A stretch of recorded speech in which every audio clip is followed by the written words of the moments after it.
Ngano nga ang rosary gitawag og powerful prayer ug ang matag magtutuong Katoliko gidasig gayud sa pag-recite aning rosaryo matag adlaw.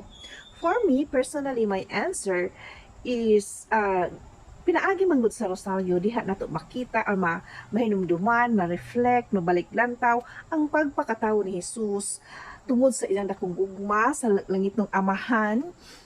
Nagpakatawo siya aron kita maluwas inubanan sa pagkamasinugtanon ug sa dakong pagtuo ni Birhen Maria. So, istorya ni life story, the love story of the two hearts ni Jesus ug ni Mama Mary. So, istorya sa pagpakatawo, naghatag natong paglaom, pahinumdom. Istorya ang pilgrim, ang journey sa kinabuhi. Moangay ani ang mga devil, ang mga evil ones nga mo kontra nga mo buntog nato ug maningkamot ta sa maningkamot ta sa pag-angkon sa kaluwasan.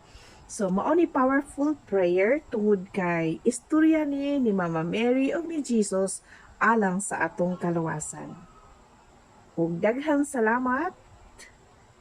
God bless everyone.